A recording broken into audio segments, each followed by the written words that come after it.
vida é linda e ligeira.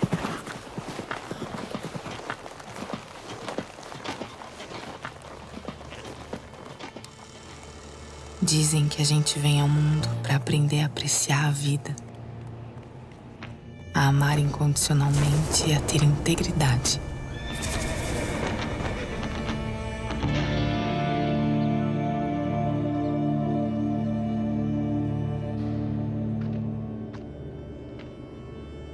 Os cavalos já nascem sabendo tudo isso, então eles não têm que viver por tanto tempo como nós.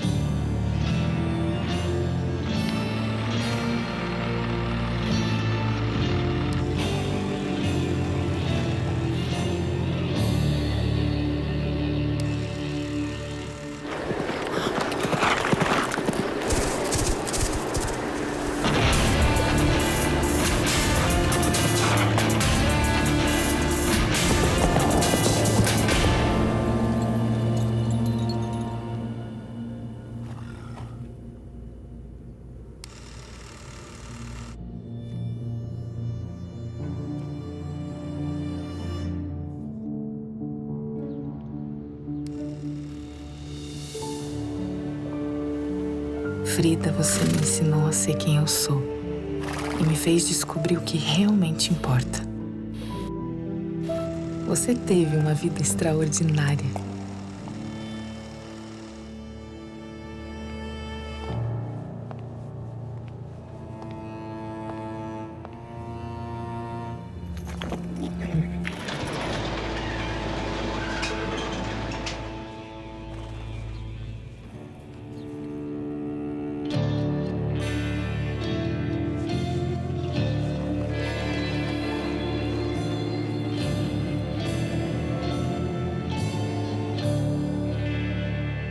Agora parece que acordei de um sonho e tudo está diferente. Você não está mais aqui. Frida, você será para sempre a melhor parte de mim. Você me fez perceber que o que a memória ama fica eterno.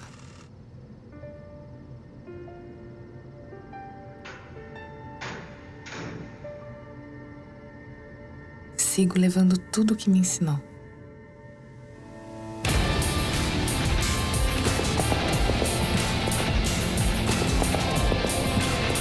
A vida é linda e ligeira, como um galope.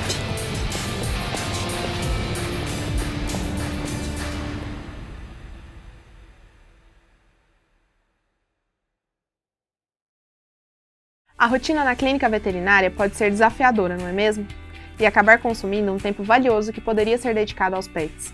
Cuidar de documentos, pagamentos, agenda, estoque.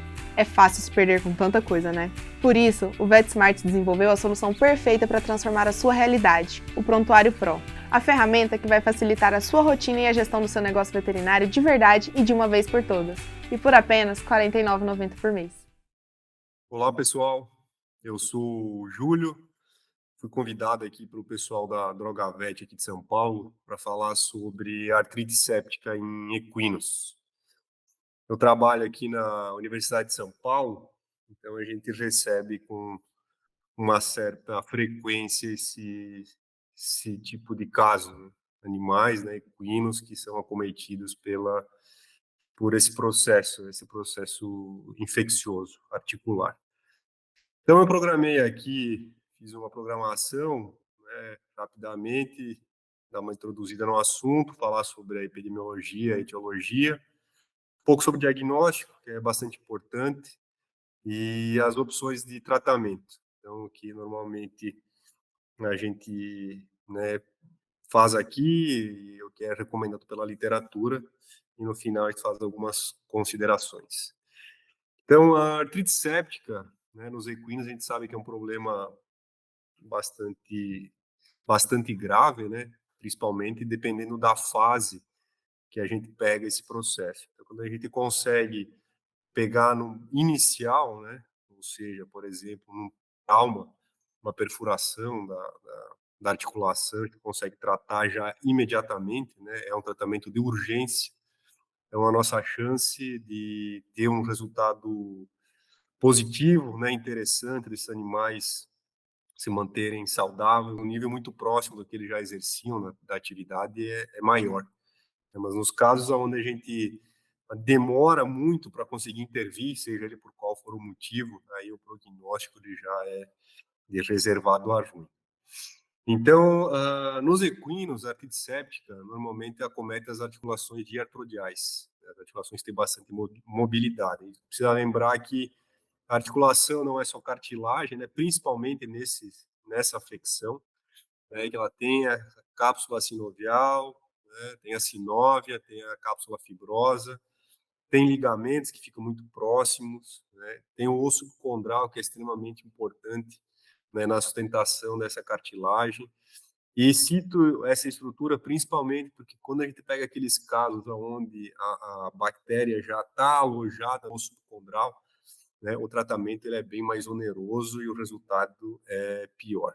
Então, normalmente a gente divide as antissépticas em adquiridas, né, que elas podem ser traumáticas ou mesmo hematógenas, a gente vê bastante isso nos potros, né, e dos poliartríticos, e as iatrogênicas, normalmente em consequência de um procedimento cirúrgico, né, como a gente está falando aqui da articulação, então, osteossíntese, artroscopia, artrotomia, ou mesmo, que é mais comum, e também não tão comum assim, né, são nas injeções, né, nas artrocenteses, seja ela para fazer diagnóstico ou para fazer algum tipo de terapia, algum tipo de tratamento.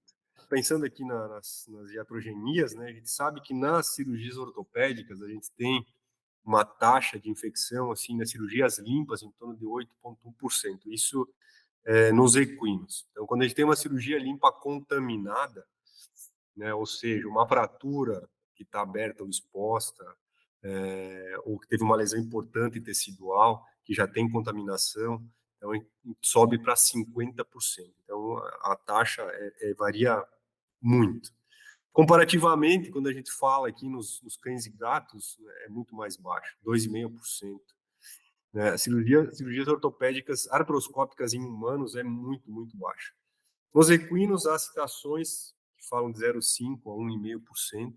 Então, a gente, né, recebe bastante bicho para artroscopia aqui e a taxa de infecção realmente é muito baixa, no caso das artroscopias. Achei interessante colocar esse trabalho, que eles fizeram um estudo sobre a chance de animais que são submetidos à injeção articular e desenvolverem processos sépticos. Então, aqui fizeram um estudo realmente com bastante número de injeções, né? Então, 1.103 cavalos, né, que passaram por várias visitas. Desses todos, 13 animais tiveram infecção, seja infiltração para diagnóstico ou para tratamento. Então, nessa conta deles, em 10 mil infiltrações, 7,8% dos casos, né, das infiltrações foram desencadearam antisséptica. Então, 12 desses 13 animais foram após, né, a infiltração do corticosteroide, e a articulação mais acometida foi a tibiotársea. Então, isso sim, são dados que devem ser realmente analisados, né, porque eu não estou aqui procurando culpados para isso, mas a gente sabe que o corticosteroide é um dos fármacos mais utilizados no tratamento, né, de equinos atletas. Então, não necessariamente a gente pode dizer que o corticoide causa mais antisséptica. A gente pode dizer que é uma droga que é muito mais utilizada, então, obviamente, a gente tem animais, né, com chance maior de desenvolver essa aflicção. Então, acho que a mensagem aqui é que em 10 mil, isso é importante a gente falar, na minha opinião, pelo menos, para os proprietários, quando a gente faz algum tipo de terapia, ou mesmo diagnóstico, que é necessário fazer a punção articular, né? Que a gente tem uma chance, sim, de desencadear, né, um processo séptico, mesmo seguindo todas, né, as recomendações para fazer esse tratamento, né? Asepsia, luva estéreo, agulha estéreo, preparo do animal, do local onde eu estou trabalhando e tudo mais. A artrite também ela é desencadeada, né, por traumas, então os animais estão, né, andando no pasto ou se acidentam, né, no trailer, no piquete, na prova. Então, às vezes, perfurações pequenas em áreas periarticular que eventualmente a gente não dá muita importância, é importante fazer a checagem, porque ela pode ter um comprometimento articular. Então, se eu estou na dúvida, eu posso usar um contraste ou simplesmente eu posso fazer uma punção longe da área onde está acometida e fazer a infusão de algum líquido para ver se tem drenagem ou não. Se eventualmente não tem drenagem, não necessariamente isso não possa vir, né, a contaminar, porque eu estou com uma porta aberta ali, eu tenho uma lesão de pele onde a infecção pode seguir para estruturas mais profundas. Normalmente, nos ferimentos, né, a gente costuma ver Streptococcus, Staphylo, Pseudomonas e E. coli, que são bactérias normalmente que estão no solo, que estão na pele do animal, que estão nas fezes e tudo mais. E quando a gente comenta de iatrogenia, normalmente a gente, né, visualiza, observa, consegue ter culturas do Staphylococcus. Hipótros é muito comum, né, eles, por uma falha de transferência de imunidade, por uma placentite, por uma não cicatrização da região umbilical, né, tem o úraco patente, então é uma porta de entrada da bactéria, que então outro já com as articulações com efusão, né, e com comunicação aqui com a bexiga, né, com o úraco patente, e a bactéria se aproveita disso, entra na corrente sanguínea, né, e por via hematógena acaba se alojando principalmente nas articulações que têm mais mobilidade tibiotársica e femoropatelar, é o que a gente costuma visualizar. Normalmente os agentes variam, mas eles podem ser de Strepto, que é a bactéria que está mais próximo ali, né, que está na pele, que fica mais fácil a entrada, como eu falei antes, né, E. coli, Klebsiella, até Rhodococcus podem ser isolados desse tipo de paciente. Normalmente o diagnóstico a gente consegue, por a avaliação clínica, já a gente consegue ter uma suspeita bem interessante. Esse tipo de claudicação, né, impotência funcional, normalmente a gente vê nos processos sépticos ou, né, de fratura. Então, a gente costuma ver calor na região, aumento de volume, sensibilidade à palpação, não tem, ter ferida, né, pode ter ferida. Então, a gente costuma observar esse tipo de característica. Baseado nisso, baseado no histórico, né? Então, o proprietário sempre pode nos ajudar com relação a isso, principalmente na questão cronológica, né? O quando isso começou, se ele observou isso, faz diferença na hora que eu dou o prognóstico para ele, principalmente. Depois da avaliação clínica, o que a gente normalmente lança a mão é do exame ultrassonográfico, que lhe dá bastante informação, né? Característica do líquido sinovial, da sinóvia, da porção da cartilagem, né? Eventualmente até pode ser, em casos mais avançados, visualizado, né, a erosão da cartilagem com exposição de osso condral. Então, ele traz realmente bastante informação nesse primeiro momento e também serve para nos ajudar no pós-operatório. Então, ele nos auxilia, estou fazendo esse tratamento e o animal, né, clinicamente e ultrassonograficamente, ele está evoluindo dessa maneira. Então, a gente normalmente faz, né, como na chegada do animal para diagnóstico e depois faz seriado. Raio-X também é importante para a gente ver principalmente a característica óssea da região, né? Fistulograma, se eventualmente eu tiver uma fístula, né? Ou eu quero ver até onde está indo esse caminho, essa comunicação, essa contiguidade do ferimento.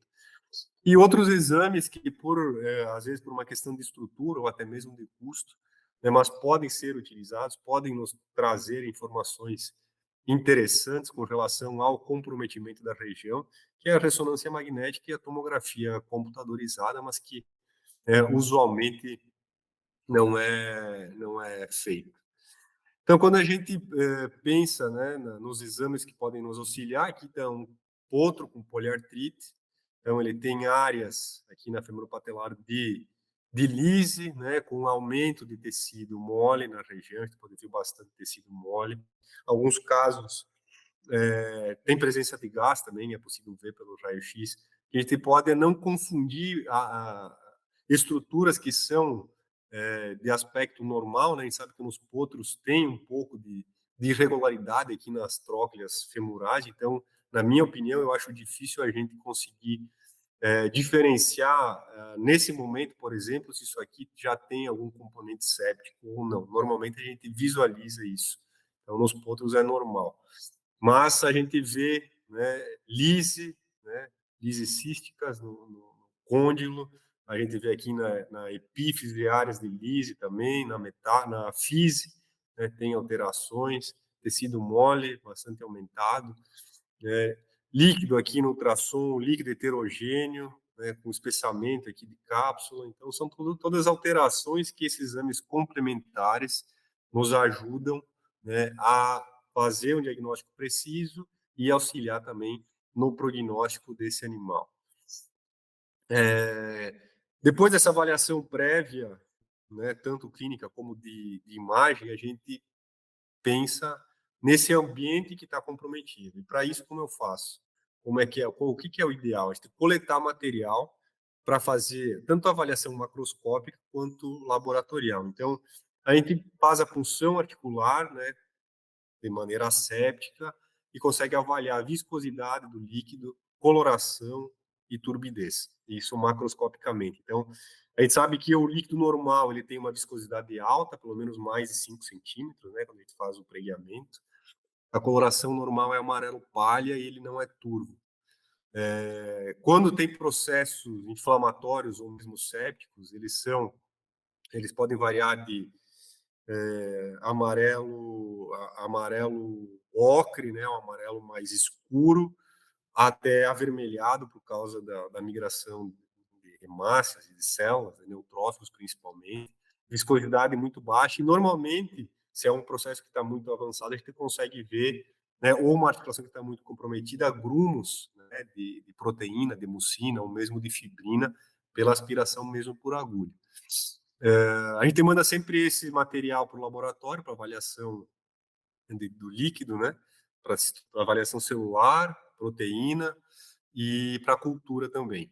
Então, normalmente, eu considero um processo, mesmo que às vezes, né, a gente sabe que o normal do animal adulto é 5.000 células por microlitro, e um potro até 10 mil. Então, às vezes, a gente recebe aquele animal que está meio no borderline ali, né? Que está, sei lá, 15.000, 20.000 células. Então, eu considero um processo séptico quando eu tenho celeridade um pouco mais alta, né? Às vezes 20.000, mas que eu tenho muito neutrófilo, mais que 80%, e proteína, né, alta. Então, isso dá para se inferir que é um processo séptico. Normalmente, a gente pega 100.000, né, 80.000, 90.000, 300.000 também é possível. Então, isso, né, já começa a ser bem característico. Mas se eu pego uma solaridade um pouco mais baixa, mas eu tenho muito neutrófilo e bastante proteína, então eu já considero que esse processo, né, é um processo séptico e não só inflamatório e deve ser tratado como. Para melhorar, né, minha identificação do agente, além da cultura do líquido sinovial, isso é importante para eu, né, nos próximos dias, caso necessário, para se trocar do antibiótico, eu tenha alguma coisa com que me embasar. Então, é interessante mandar não só o líquido, mas sim a membrana sinovial, e isso já é um pouco mais difícil de se coletar. Normalmente a gente faz isso, né, nas situações, né, de diagnóstico e a dosagem de lactato, né, a gente não usa com frequência aqui, a diferenciação da glicose sérica com a glicose sinovial. PCR seria uma ótima opção, principalmente para me direcionar com relação ao uso do antibiótico. Então, sai muito rápido, né? Consigo saber que tipo de bactéria é, e isso pode me direcionar na escolha do antibiótico. Então, qual que é o objetivo? Né? Chegou meu paciente, eu fiz a avaliação, né, realmente, ou, né, eu vou até a propriedade, até o ARAS, até o criatório, fecho, tenho a suspeita do diagnóstico de artrite séptica, o que eu devo fazer? Qual que é o meu objetivo inicial com esse paciente? Inicialmente, é estabilizar ele, né? fazer alguma coisa para controle da dor, proteger a região se ela tiver algum tipo de ferimento, se possível, coletar material para avaliação e já para submeter à cultura. E eu, na minha opinião, não espero para entrar com antibiótico terapia sistêmica e local. Então, no momento que eu faço a punção, né, se eu tenho a suspeita de séptica, eu vou fazer a punção para fazer a coleta de material, eu já faço a injeção de algum antibiótico. E aí tem uma série de opções que vai comentar um pouco mais para frente, e isso varia muito, né, do local que tu trabalha, né, da região, do que tu tem disponível no momento. Então também isso, às vezes, eu gostaria de usar uma micacina, mas eu não tenho aqui a micacina. Eu tenho gentamicina, eu aplico gentamicina. E normalmente a gente faz o encaminhamento, né, desses animais para algum lugar, né, algum lugar que tem estrutura, que tenha recursos para fazer lavagem e desbridamento, se caso seja o necessário. Então, quando eu penso na escolha, né, no tratamento, na escolha do antibiótico, o ideal seria eu ter algum tipo de estudo, né, aqui na faculdade é possível fazer isso, né, mas tem alguns locais já que fizeram esse levantamento e viram, né, que em determinada situação, em determinada região, o melhor antibiótico de escolha, ou seja, mais casos deram sensíveis a aquele antibiótico específico, por exemplo, a penicilina, ou a gentamicina, ou a enrofloxacina. Então eu já escolho esse, normalmente um antibiótico de amplo espectro, né, ou seja, que pegue bactérias gram-positivo e gram-negativo, e eu sempre faço a associação, né, do sistêmico com o local, seja ele por injeção articular ou perfusão regional. Quando eu faço a escolha do antibiótico, eu preciso pensar no conjunto, né, naquele animal muito jovem, animal idoso, tem alguma comorbidade, tem alguma doença secundária, né? Então eu preciso avaliar tudo isso para, né, pensar em escolher, fazer uma escolha, né, mais adequada, vamos dizer assim, do fármaco para que eu tenha um sucesso no tratamento com o mínimo de efeitos colaterais. E aqui eu achei esse trabalho, né, desse pessoal aqui de Goiás, junto com o pessoal lá da Unesp de Botucatu, eles fizeram um levantamento aqui em 2, 3 anos de 60 casos de artrite séptica em equinos. Então, é importante por quê? Porque nessa casuística deles é um número elevado de animais, né, de articulações com infecção. Então, animais adultos, né, de 2 a 11 anos, de raças diferentes, de salto, pardimilha, manga larga, então que foram atendidos por essas pessoas, ou foram material que foram coletados por essas pessoas, e eles viram que os micro-organismos que eles mais observaram, né, foi Streptococcus, Staphylococcus, enterobactérias. E os antibióticos que foram mais suscetíveis por essas bactérias, então aqui, ó, Ceftiofur, 77%, Forofenicol não é tão usado, mas pode ser uma opção, gentamicina, 60%. Então, baseado nisso, eu posso pensar em escolher, né, um antibiótico interessante. Na minha opinião, aqui na faculdade, aqui no hospital, eu sempre começo com penicilina, né, que pega gram-positivo, e algum aminoglicosídeo, gentamicina ou amicacina. Aí depende da minha via de administração, né, eu posso fazer sistêmica penicilina e local amicacina, por exemplo, por perfusão regional ou por infusão articular. Aí a gente sabe que, e isso é descrito na literatura, né, que sempre pode ter um dano, né, à cartilagem, como já se viu com o uso da amicacina intrasinovial. Mas a minha preocupação naquele momento, além de preservar, obviamente, a cartilagem, eu quero é debelar a infecção, que esse agente, sim, com certeza vai estragar a minha articulação, vai degenerar a minha articulação. Então, eu não me preocupo muito com isso nesse primeiro momento. Se eu achar que é interessante fazer a amicacina intrasinovial, eu faço sem muita preocupação com relação a isso.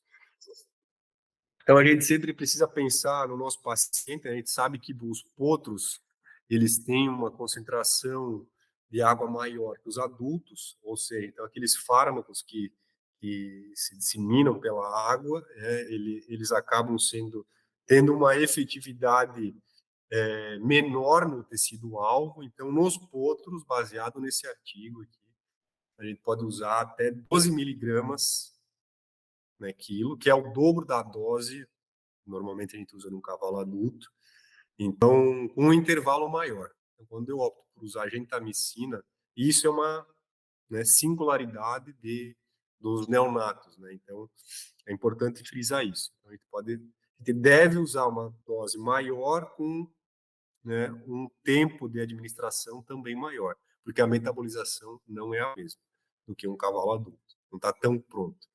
Cuidado nas escolhas, né, dos fármacos de última geração, e isso eu comento com relação a os carbapenens, principalmente, né, que a gente ouve com maior frequência. Então, né, é sempre a nossa última linha, vamos dizer assim. Então, nunca vai ser minha primeira escolha, né? Eu não vou usar esse antibiótico como minha primeira escolha. Se, eventualmente, isso for a única opção que cresceu lá, que foi isolado, o agente foi isolado na cultura e depois no antibiograma, aí é uma coisa que eu posso pesar e pensar em lançar a mão dessa carta na manga. Mas, normalmente, a melhor opção é usar antibióticos mais comuns, de amplo espectro, né, porque eles funcionam e eu não tenho a longo prazo, né, não vou causar uma resistência a longo prazo, que é isso que normalmente vai acontecer. Né? Eu uso muito um determinado fármaco, com o passar do tempo, as bactérias não se tornam resistentes e vai chegar um momento que eu não tenho mais essa opção. E então, tomar cuidado com relação a isso. Então, em seguida, a administração, né, fiz o diagnóstico, né, artrite séptica, muito sugestivo de artrite séptica, líquido extremamente alterado, turvo, com precipitado já de proteína. Mandei para o laboratório, consegui encaminhar isso para o laboratório, deu celeridade alta, né, a gente vai instituir um tratamento. A primeira opção, né, uma das opções, é fazer a lavagem dessa articulação. Então, posso fazer aqui, é um potro com poliartrite, né, tinha várias articulações acometidas, né, tibiotársca, patelar, boleto, e então a gente acaba lançando mão, né, da lavagem naquelas articulações que eventualmente não tenham acesso tão fácil, né, quando eu penso no desbridamento, por exemplo. Na minha opinião, articulações de fácil acesso, tibio-társica, boleto, femoropatelar, seja outro ou adulto, né, a ideia sempre é ser tratamento agressivo, é fazer o desbridamento. Então, se no ultrassom me deu muita fibrina, né, na avaliação ultrassonográfica, bastante quantidade de fibrina, líquido bastante heterogêneo, a melhor opção é eu remover todo aquele material, né, que está aí, amorfo, porque vai melhorar a minha ação, né, a ação do antibiótico que eu estou utilizando, e vai remover mecanicamente uma interessante, né, do patógeno, do agente que está causando esse processo infeccioso. Então, normalmente eu faço a lavagem articular, só a lavagem com agulhas, como é o caso aqui, em articulações que não têm deposição de fibrina e que o líquido não é tão denso, né, e que não tem tanta sinovite, ou articulações que eu não tenho um bom acesso para fazer o desbridamento.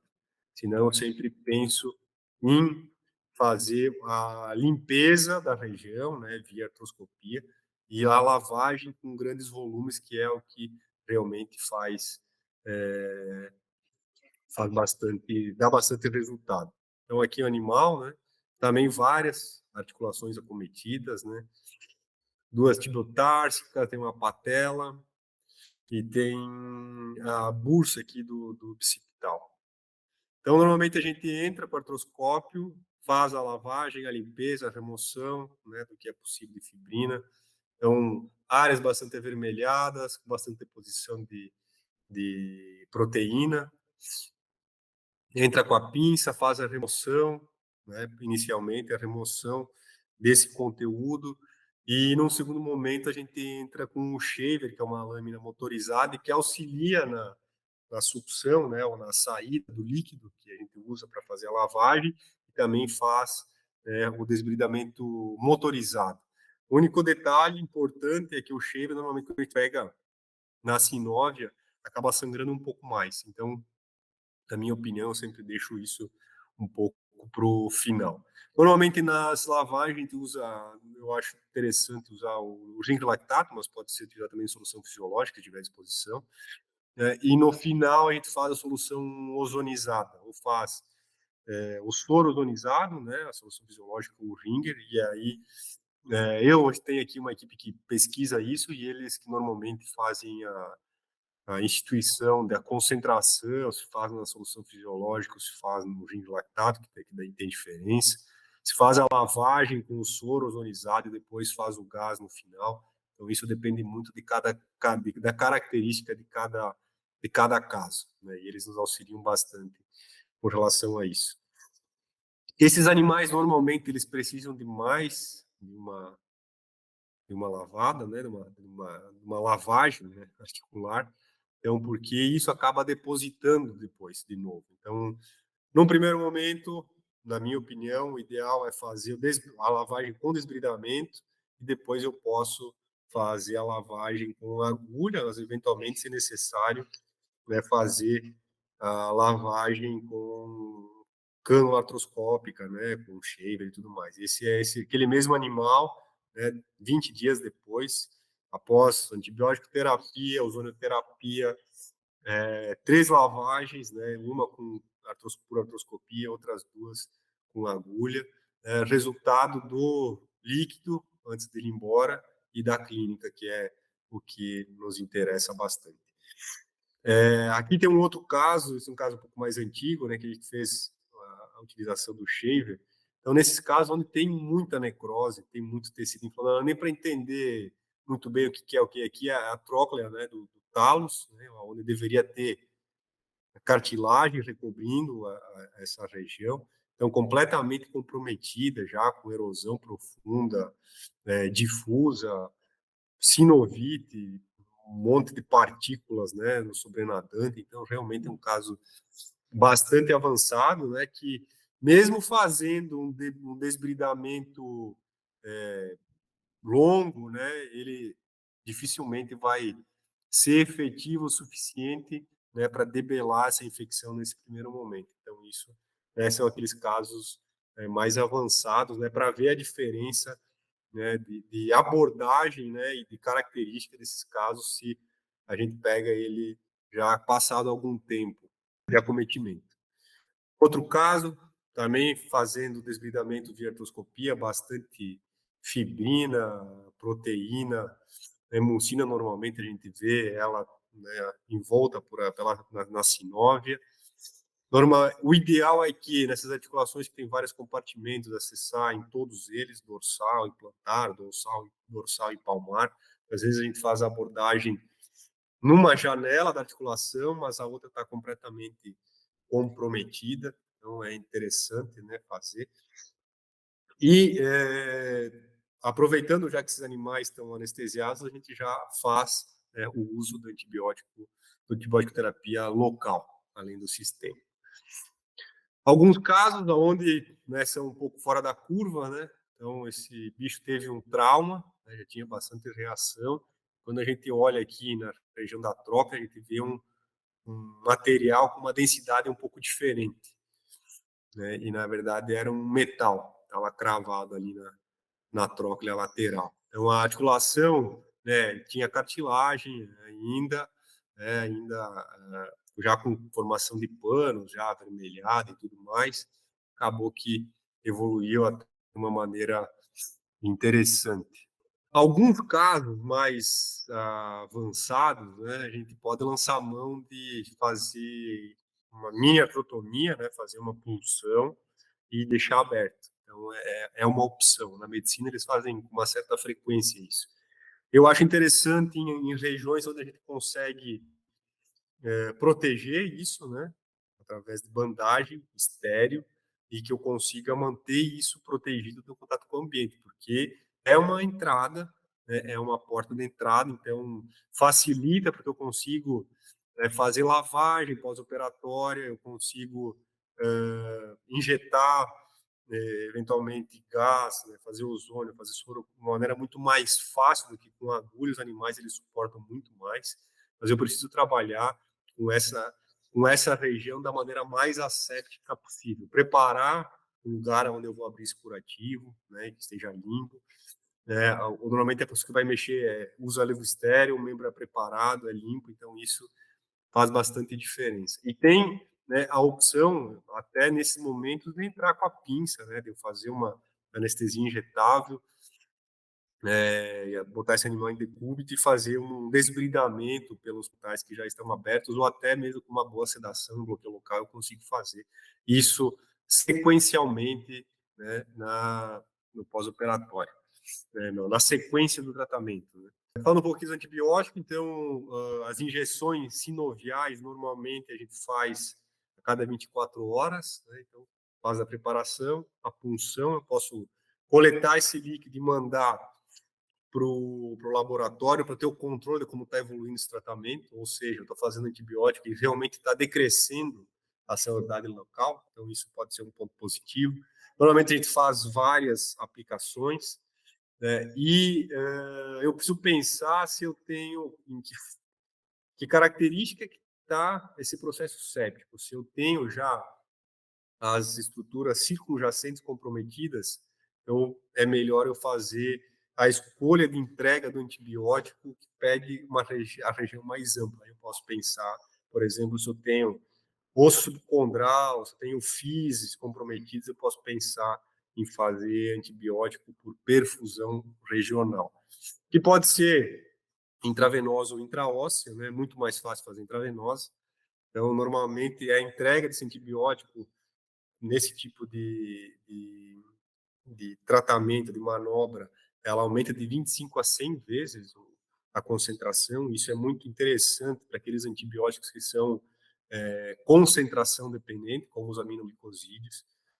Também é interessante os que são tempo dependentes, né? Mas mais interessante é para aquele tipo de antibiótico que eu preciso que ele tenha um pico bastante alto. Vai matar muita bactéria por um tempo relativamente curto e que eu preciso do tempo pós-antibiótico, né, para que na próxima aplicação eu tenha um efeito interessante. Então, normalmente, eu particularmente gosto quando eu faço perfusão regional, de usar o aminoglicosídeo. Eu acho que funciona bastante bem. Posso fazer de 24 a 72 horas, né? E o número de perfusão, normalmente, a clínica que me sugere, ou seja, eu estou fazendo a perfusão, esse animal está melhorando, então o ideal é que eu faça um tempo após a melhora clínica. Às vezes isso não é possível porque os vasos, né, vai funcionando os vasos e eles vão estourando. Então, isso, vão tendo tromboflebite, eu acabo perdendo o acesso naqueles casos onde minha resposta não é tão boa ao tratamento. E eu tenho a necessidade, obviamente, de fazer a sedação do animal, né, o bloqueio do local e tudo mais. Normalmente, eu preciso de pouco material, né, um torniquete, um antibiótico, né, os fármacos, lidocaína, seringa, catéter, ou mesmo o scalp para fazer a punção do vaso.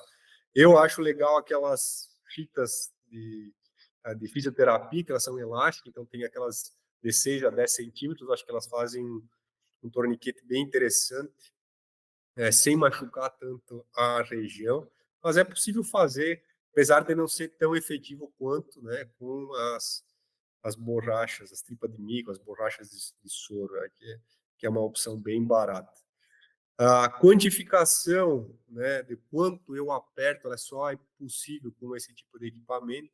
Normalmente nos adultos é um pouco mais difícil. Galupo, há alguns anos atrás, fez um estudo, ele fez um mapeamento do fármaco, né, com contraste, o radioisótopo, e ele observou que acima de 200 milímetros de mercúrio da pressão é suficiente para manter todo o fármaco na região que é o meu alvo por esse tempo, né, de 20 a 40. Então, a gente pode fazer um cálculo de 0,1 ml quilo, mais ou menos, para fazer a infusão, e ele percebeu que abaixo dessa pressão havia uma migração muito grande, né, do fármaco para o tórax, para o pulmão. Né? Então, é isso que eu recomendo. Quando a gente usa esse tipo de torniquete não é possível fazer a mensuração, mas a gente sabe que, baseado nos artigos, que eles também funcionam bem. A perfusão intraóssea é uma opção, né? A gente não tem feito aqui, foi feito durante algum tempo, antes da popularização da intravenosa, porque é um muito mais trabalhosa, né? Eu preciso fazer a perfuração do osso, eu tenho que ter um parafuso canulado, eu preciso proteger essa região muito mais adequadamente do que só a bandagem da região da cirurgia, ou mesmo da ferida, né, cirúrgica. E também eu posso ter um comprometimento, né, da cavidade medular do osso. Existem alguns relatos de necrose dessa região. Então, tomar cuidado com relação a isso. E é bem mais difícil, né? Precisa mais material, o bicho reclama mais para colocar o parafuso. Se eu injetar com muita pressão, o bicho também reclama, porque tem uma distensão, né? Uma pressurização dessa cavidade medular. Então, hoje em dia, a intravenosa, ela tem uma série de benefícios, né? Mais prático, mais barato, muito mais simples do que a intraóssea, e é a que a grande maioria dos veterinários faz, né? A não ser que eu não tenho mais vaso para funcionar, eu só consigo fazer determinado antibiótico que precisa ser feito localmente, então a gente pode lançar mão, né, da perfusão intraóssea. Mas não tem diferença significativa de eficiência, de efetividade, quando a gente usa a perfusão intravenosa, intraóssea. Alguns antibióticos que eu uso, os aminoglucosídeos, penicilina potássica, ampicilina, ceftiofur. Então, isso, se procurar na literatura, aí tem muita coisa. Vai do metronidazol ao imipenem, né? É possível fazer local. O ideal é que seja escolhido baseado no antibiograma e preferencialmente antibióticos que sejam concentração diferente, dependentes e não tempo dependentes. A penicilina, por exemplo, é tempo dependente. Então, ela precisa de uma determinada concentração, mas ela precisa ficar por bastante tempo nessa concentração. Os aminoglicosídeos, não. Eles precisam ter uma alta concentração e eles podem ficar por um tempo menor, por causa do efeito pós-antibiótico que acaba sendo exercido nas bactérias. E, ultimamente, a gente tem usado com maior frequência, já faz anos que a gente usa o catéter sinovial na bainha ou na articulação, né? Então, por ter algumas vantagens, eu posso fazer a infusão, né, várias vezes por dia, TIG, KID, posso usar fármacos para controle da dor, para bloqueio local, e posso usar antibiótico, posso fazer a lavagem, posso fazer ozônio. Eu posso lançar a mão desse caminho que está teoricamente protegido, né? Porque ele vai por um túnel até que a articulação, a gente coloca isso via artroscopia, mas não necessariamente, ou tenoscopia, no caso das tenossinovites sépticas. E também, quando eu penso em antibióticos que são tempo dependente, eu posso fazer infusão contínua, né, por um período relativamente longo. Eu já mantive até uma semana aqui com catéter. Tem relatos de até 12, 13 dias. Então, isso depende de uma série de questões, né? Se às vezes ele migra, ele não, ou ele entope, então acaba tendo esse tipo de complicação, e aí ele acaba encurtando esse tempo de manutenção. Ó. De 5 a 18 dias aqui, esse estudo 2010 relatou com vários agentes, várias etiologias, né? Vários agentes causadores, né? Então, por trauma, por iatrogenia hematógena, e com uma melhora bem interessante. Aqui ainda comentando, né, um pouco sobre a infusão, né, do intrasinovial, então bastante. Sim, depende muito da dose, né, que tu for usar, do fármaco que tu for usar, né, e depende muito também da tua estrutura, porque às vezes tu gostaria de fazer infusão contínua do antibiótico, mas tu não tem a bomba para fazer. Então, tu pode optar por fazer, né, a injeção. Quanto fazer? Então, normalmente a gente pode usar 1/3 da dose, né, e fazer a infusão durante 24 horas, desse 1/3 da dose, ou fazer a mesma dosagem que a gente faria na injeção intrasinovial por punção. Então, eu posso fazer lá 500 miligramas, posso fazer 1 grama. Em alguns agentes que são resistentes, eu posso fazer uma dose maior, ou seja, a MIC, ela está dando um pouco mais alta, a concentração inibitória mínima, então eu posso usar uma dose maior, né? Normalmente, em aqueles casos onde a micacina é uma opção, né, e uma série de outros antibióticos já são resistentes, ou mesmo a recomendação da MIC já não é tão baixa da micacina, eu posso usar doses mais altas na infusão, né, na região. Eu, normalmente, nesses casos, eu uso 2 gramas da micacina na perfusão regional. Eu acho que funciona bem. Que a colocação, né, do catéter, posso fazer ela com o animal em estação, é um pouco mais difícil, dá um pouco mais de trabalho. Articulações com espaço reduzido realmente é um desafio, né, não é fácil, mas articulações com um bom espaço, a gente consegue colocar com bastante tranquilidade, né? Os animais aceitam super bem, é relativamente fácil de fazer a inserção no catéter. E eu, sempre que possível, prefiro passar, né, com o animal deitado, né, ao término do desbridamento, porque aí eu tenho certeza, né, que o cateter está numa boa posição, ele é mais difícil de entupir, né, e eu consigo posicionar ele em uma área onde é até menos desconfortável para o cavalo, né? Então, aqui passando o arame, né, o guia primeiro, normalmente eu faço um túnel para não ter a entrada do catéter no portal da cirurgia, né, da artroscopia, que eu fiz o desbridamento. Faço um túnel aqui, passo o guia e depois passo o catéter e faço a fixação aqui, dando uma largada no buraco para poder passar com mais facilidade. É aqueles casos onde pós-trauma, né, onde a gente tem bastante comprometimento, né, então faz o acesso, faz a remoção, depois faz o posicionamento, né. Esse foi um que não deu certo, né, teve que acabou tirando. O cateter ficou muito comprido e tinha ficado muito aberto aqui, o orifício, então nesses casos, às vezes é melhor esperar um tempo e depois passar e utilizar isso para fazer a lavagem direta mesmo, né, ou colocar ele um pouco mais curtinho, mas certamente a manipulação dessa região é muito melhor do que eu ficar infundindo aqui pelo, pelo catéter, né? Faz a remoção do que soltou, né, do que pode manter ali a infecção e mesmo a inflamação, e depois faz a colocação, faz a limpeza e depois a colocação, né, do catéter. Outro caso aqui da bainha, né, bainha társica, estão fazendo a limpeza primeiro e depois fazendo a colocação aqui do catéter e o animal aqui já com aumento de volume, mas andando muito bem, né? Esse animal ele ficou aqui com impotência funcional mais de 3 semanas praticamente, com uma série de drogas para controle da dor e não tinha nada que conseguisse fazer para que desse conforto. Então, debela a infecção, trata a dor e depois a fisioterapia é bem interessante, né, para a recuperação desses casos. Aqui é um caso de laceração na região do boleto, muito próximo aqui da articulação, né, da metacarpofalangiana.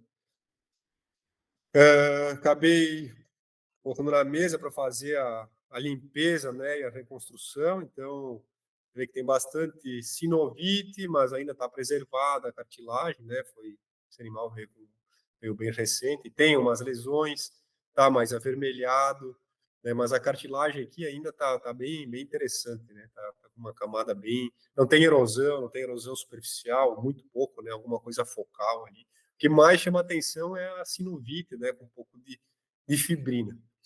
Então, a gente fez a limpeza, acessou a porção aqui palmar, né? Então, essa sim estava um pouco mais alterada, né? Mais hemorrágica, um pouco mais avermelhada, fez a limpeza. tirou tudo que deu, passa o shaver no final para fazer aquela remoção daquelas estruturas que a gente não conseguiu tirar muito com a pinça, faz a reconstrução da ferida e passa, né, o catéter sinovial para manter, né, a infusão. Se não tem receio de se virar uma fístula, é um risco, né, que se corre, mas eu acho que vale a pena. Eu acho que é uma coisa bem que traz muito mais benefício do que contraindicação. Ao final, e normalmente eu acho interessante imobilizar, pelo menos por 2 ou 3 dias, deixa com o gesso. Se começar a sujar muito aí a região, tira e mantém como calha até essa ferida ter uma cicatrização, né, sem muita extensão do boleto e tal, e ficar tempo suficiente para depois eu conseguir tirar a imobilização, tirar os pontos e a ferida estar cicatrizada. Outras opções, né, são implantes impregnados com antibiótico, tem esponja de colágeno a sulfato de cálcio, que é bem interessante, ambos são absorvíveis. A única questão é onde colocá-los para que eles, como são, não é o caso da esponja de colágeno, mas é o caso do sulfato de cálcio, para não causar nenhum dano, né? Não aumentar o dano. Então, às vezes é uma articulação que ainda tem boa cartilagem, tá mais a sinovial está mais comprometida, mas há uma boa cartilagem. Então, se eu colocar alguma estrutura muito rígida aí, posso causar algum tipo de problema. Mas há algumas opções, né, de colocação de antibiótico para liberação lenta, até 2 semanas, né, 3 semanas, é bem interessante. Então, após essa abordagem, né, a pergunta que sempre vem é o quanto tempo eu devo continuar tratando esse animal? Eu devo fazer antibiótico até quando? Não tem como saber isso. Cada caso é um. O que nos traz bastante informação é como esse animal respondeu clinicamente, ou seja, ele melhorou o apoio, ele distribui bem o apoio nos membros, né, inclusive naquele acometido, não está dando mais secreção, não tem aumento de volume, tem uma boa mobilidade dessa região. O líquido sinovial reduziu a celularidade, não, a cultura deu negativo, apesar de não ser um dado tão fidedigno, né, mas que tem a celularidade baixa. Então, nesse momento, eu posso pensar, realmente, não tem muita alteração nos exames de imagem, ultrassom e raio-x, a não ser as que já tinham, né, reduzir, inclusive, a parte de tecidos moles. Então, nesse momento, eu posso pensar em parar de fazer antibiótico terapia. Quanto tempo tu recomenda, né, fazer esse tipo de avaliação? Aqui a gente faz semanal. Acho que é bem interessante. Então, se eu comecei a tratar esse animal na segunda-feira, né, na sexta-feira, no máximo na segunda que vem, eu faço a reavaliação do líquido sinovial e dos exames de imagem para ver como é que está isso, né? E às vezes eu suspendo para fazer o local, mantenho o sistêmico, né, preferencialmente na tentativa de preservar os vasos. Eu posso pensar em fazer eles via oral, né? Então é uma opção. Mas se esse animal nesse período de tempo não melhorou, apresentou piora, e eu não tenho, né, o antibiograma, eu não consegui fazer, eu não cresceu nada, né, naquele antibiograma, eu penso, né, na troca do antibiótico. Então, se eu comecei com penicilina e gentamicina, eu posso trocar para amicacina, trocar para enrofloxacina, né? Sulfa e trimetoprim também é uma boa opção, ceftiofur. Então, aí, a questão da escolha, como eu comentei antes, né, vai muito do da experiência, né? Da experiência do veterinário, dos clientes que ele tem, do que ele já tratou, naquela propriedade eu já tive, foi de qual foi o desencadeador dessa lesão. Então, tudo isso conta na hora de se pensar, né? E, obviamente, que a melhor opção sempre é ter cultura e antibiograma. Então, eu posso fazer a substituição do antibiótico baseado nisso. E, às vezes, o que acontece é que eu posso ter, ou até uma outra bactéria, né, pode vir a crescer no segundo antibiograma, ou aquela bactéria que cresceu e que não está respondendo tão bem quanto a gente gostaria, aquele antibiótico, ela pode ter se tornado resistente. Então, é importante eu fazer isso com frequência. O que a gente tem feito para aumentar a chance de crescimento é mandar nos tubos de hemocultura. Então, isso bem legal. No pós-operatório ou após essa abordagem inicial, né, a gente faz o controle da dor, anti-inflamatório não esteroidal, né, fenilbutazona, no meu ponto de vista, ainda é o que funciona muito bem para controle da dor, de dor ortopédica em equinos. Então, é a minha escolha sempre. Normalmente, a gente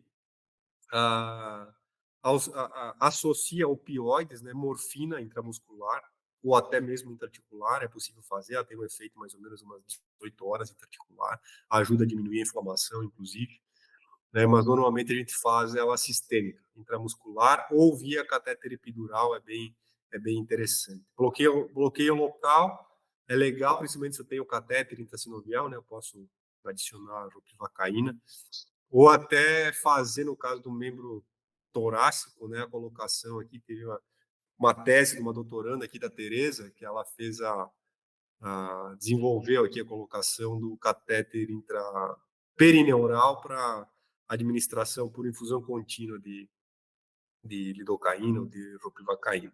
Ou mesmo posso fazer também, a cada 4 ou 6 horas, fazer a infusão, né, da droga, para bloqueio da região. Normalmente, no mediano aqui funciona bem para membro torácico. Membro pélvico, eu gosto do epidural. A catéter epidural funciona bem. Normalmente, o opioide com alfa-2 é bem interessante. Drogas para dor crônica, a gente usa muito aqui a triptilina, né? Vai muito bem. Doses de 1 a 3 miligramas quilo. Por um período a gente usou a gabapentina, né? Mas, assim, conversando aqui com o pessoal da dor, eles, baseado na literatura, além de ser um pouquinho mais cara, né, do que a amitriptilina, mas parece que a amitriptilina funciona um pouco melhor. Então, a gente tem usado hoje mais a amitriptilina. Eu gosto também da viscosuplementação, né, então não vejo problema nenhum em fazer. Depois que eu fiz a limpeza, fazer um ácido hialurônico, posso fazer inclusive semanal. O que me limita, às vezes, é o custo, né, então o proprietário não quer gastar ou quer esperar para fazer isso, ou se eu estou lavando essa articulação com muita frequência, então eu posso esperar um pouco. Apesar de que a gente sabe que no caso do ácido hialurônico, o efeito dele é muito curto, né? Então ele vai ter ação lá de suplementação e anti-inflamatória, né? Se é que ele realmente faz isso, mas ele vai ter a ação dele, né? Num período curto aí, até 24 horas, e depois ele, né, acaba sendo absorvido. Suporte no membro contralateral, extremamente importante, porque esses bichos eles ficam claudicando durante muito tempo e a chance de laminite no contralateral é alta, no meu ponto de vista. Então, eu tenho colocado um suporte na ranilha de silicone e as órteses de madeira, né, parafusada com gesso ou só parafusada. Como eu coloco isso logo depois do desbridamento, né, da lavagem por artroscopia, eu passo um gesso porque tenho receio que na recuperação anestésica ele acaba arrancando. Então eu coloco silicone, a órtese, parafuso e passo um gesso número 2, né, pegando sempre abaixo da banda coronária. E uma coisa que eu acho que ainda a gente aqui acaba pecando um pouco é na fisioterapia, né, extremamente importante, né, para manter a mobilidade, esses animais precisam se movimentar, tem uma série de opções, né, que podem ser utilizadas concomitante com toda as outras terapias, né, até iodoforese, massagem com pomada, então há uma série, uma gama imensa de opções aí que a gente pode trabalhar, né, gelo, né, que sempre ajuda na inflamação, no controle da dor, né, e na evolução pós-operatória desses animais. Então, como comentei, acompanhamento do exame de imagem, interessante fazer semanal, né, avaliação do líquido sinovial, amiloide sérica, a gente sabe que é uma ferramenta muito interessante com relação à elevação e diminuição, né, então Normalmente inflamação, infecção, ela sobe muito rapidamente e também decresce rapidamente, e isso pode ser um indicador de que meu tratamento está indo para o caminho certo.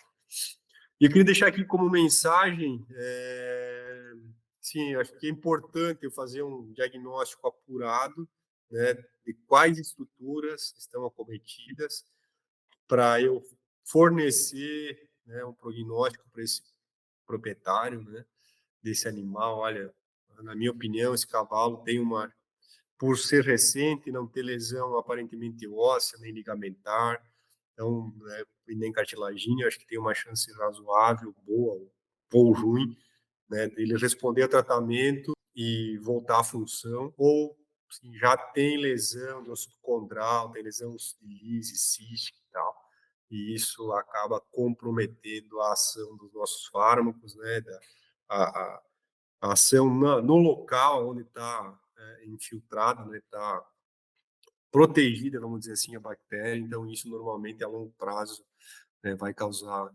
complicações, né, não retorno à função e às vezes até perda dessa articulação, né, artrose, que é dor crônica provavelmente para o resto da vida. E ser claro com relação ao prognóstico, né, porque isso realmente é bastante interessante com relação ao cliente, ao proprietário desse animal, que é um investimento para tratamento alto e nem sempre o resultado é o esperado. Às vezes a gente consegue debelar a infecção, mas a dor crônica permanece para o resto da vida do bicho. Então, o que eu tinha para passar para vocês era isso. Eu queria agradecer aqui ao pessoal da Drogavet pelo convite. Fico à disposição aí, se puder ajudar em algo mais. Obrigado.